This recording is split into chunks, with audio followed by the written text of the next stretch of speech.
Ladies and gentlemen, please welcome Ateneo Entablado!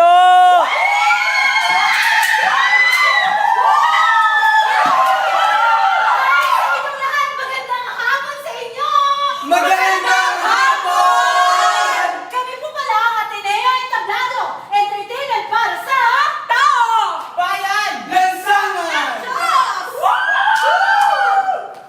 Wow! Napakasaya naman muna dito sa ORSEM 2013! Oo nga! Ang gagaling pa ng performers! Kaya dapat siguro palakpakan natin sila na!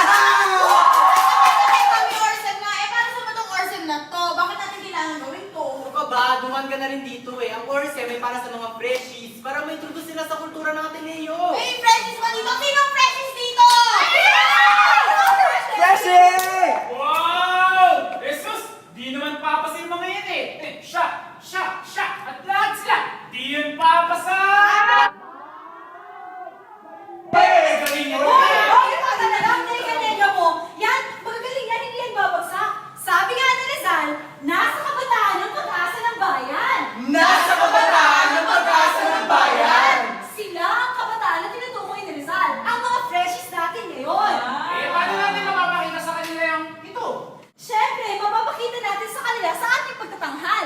Mapapakita natin sa kanila sa ating tula-tula kung anong gusto natin sabihin. Okay, sige na nga. Dami-dami pa natin satsat. O ano, handa na ba kayo para sa pagtatanghal namin para sa inyo? Okay, 1, 2, 3, go! Ten, ten, desaro,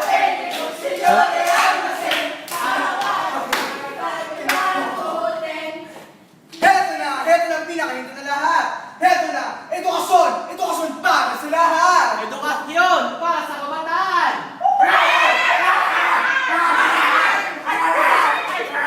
Hey, Filipinos! Repeat after me! Tete, so, ahem. Very good! Makinig kayo sa akin! Ha! Ang unang utos, mahalin at sambahin ang Friday ng higit sa lahat. Ang unang utos, mahalin at sambahin ang Friday ng higit sa lahat. Magaling! Next! The flowers in Manila have vivid colors. The flowers in Manila are vivid colors. Excellent! Ang kalawang utos, ha! Huwag kang umupit sa buwis ng Friday. Pangalawang utos, huwag kang pinaluwis ng Friday. Mahusay! Hey, Filipinos, listen to me! Contraceptives is your right. Mali! Ulitin niyo ang sasabihin ko. Kasalanan ng paggamit ng contraceptive. Kasalanan! Legalize gay marriage! Legalize! Kasalanan ng kabaklaan. Kasalanan! Your spill is your solution! Kamatayan ang dulot ng batas na yan. Kamatayan! Ganito ba ang sitwasyon ng mga kabataan na sumusunod lamang sa sinasabi ng mga nakatataas? Hindi na tayo marunong mag-isip para sa ating sarili. Tinatanggap na lang natin ang lahat ng ating naririnig at nakikita. Ano ang magiging epekto ng ganitong klase ng pag-iisip sa kabataang Pilipino? Tunghayan Tunghayan natin ang nangyayari sa kabataang hindi marunong manindigan para sa kanilang bayan. Salamin, sakdal ng dinaw. Salamin may wala na kung di maalinaw. Lumapit ka rito at ng aking matanaw. Kapalarang galanang sa bukas na araw. Amain namin, sumasakumento ka. Sumpain ang ngalan mo. Iadya mo kami sa iyong katawan. At kitilin ang leeg mo dito sa lupa para sa langit. Bigyan mo kami ng bigas na inaaw mo sa amin. At patawarin mo kami gaya ng pagkatawa namin sa amin. Habang inanakaw mo, Pinagpaguran namin. Iligtas mo kami sa iyong tukso at pati na rin sa iyong maruming salita. Amen!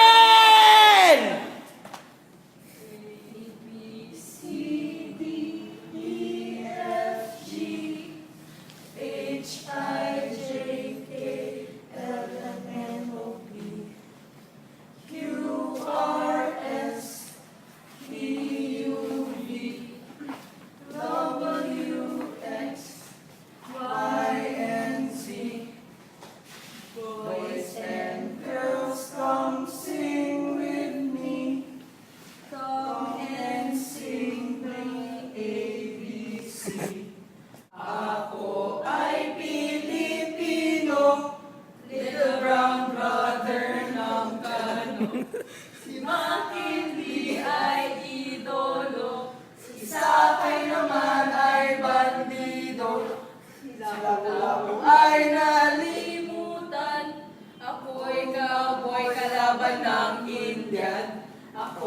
ay isang Pilipino, little brown brother ng Amerikano.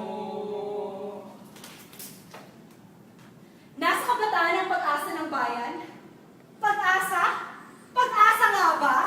Paano nga ba magiging pag-asa ang kabataan na hindi marunong suriin ang kanyang kapaligiran? Paano magiging pag-asa ang kabataang hindi marunong makibahagi sa pagbabagon para sa ikabubuti ng kanyang bayan? Paano magiging pag-asa ang kabataang hindi marunong makipagtalastasan sa kapwa upang makabuo ng konkretong solusyon sa mga problema ng bayan? Paano magiging pag-asa ang kabataang hindi marunong manindigan?